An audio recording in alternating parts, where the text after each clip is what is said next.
আমি বড়মার মন্দিরে দাঁড়িয়ে বলছি, এই মন্দির একটা ব্যবসায় পরিণত হয়েছে।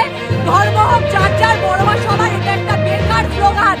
যে সেলিব্রিটিদের জন্য মা যতটা, আমাদের জন্য মা ততটা। বলছে না, আগে সেলিব্রিটি হয়ে আসবেন পুজো দিতে, তারপর সেরকম ট্রিটমেন্ট আশা করবেন। একটা মানুষ গাড়ি পুজো দিতে এসেছে, বলছে মায়ের একটা মালা দেবে, গাড়িতে চড়াবো। বলছে পারবো না, বলছে পারবো না। আমি নতুন গাড়ি পুজো দিতে এসেছি, গাড়িতে মালাটা দেবো, বললো পারবো না, তাড়িয়ে দিল তাকে আমার চোখের সামনে।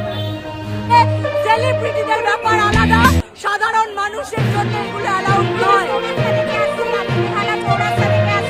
এখানে সমস্ত পুরোটাই নাটক, একটা ব্যবসা রীতিমতো বিজনেস করে বসেছে, একটা গ্রুপ আছে। সুতরাং এর প্রতিবাদ হওয়া দরকার। তাহলে এখানে লেখা থাকে কেন ধর্ম হোক যার যার, বড় বাবা এই না, এই সব লোক তাহলে বুঝে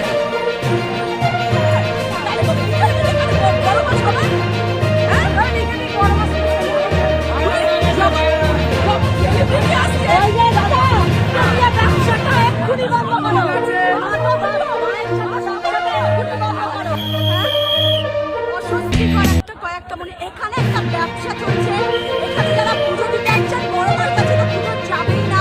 এখানে বলা হচ্ছে যে সেলিব্রিটিদের ব্যাপার আলাদা, সাধারণ মানুষের ব্যাপার আলাদা।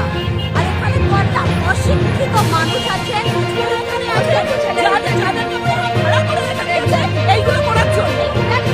তাদের পেটে না কোনো শিক্ষা আছে, না কিছু আছে। বলা হয়েছে যে আপনারা পুজো দিচ্ছেন, সাধারণ মানুষের মতো দেবেন। সেলিব্রিটিরা যেভাবে পুজো দেয়, যেভাবে ফটো তোলে, সেভাবে এক্সপেক্ট করবেন না। আপনারা সাধারণ মানুষ, সাধারণ মানুষের মতো থাকবেন।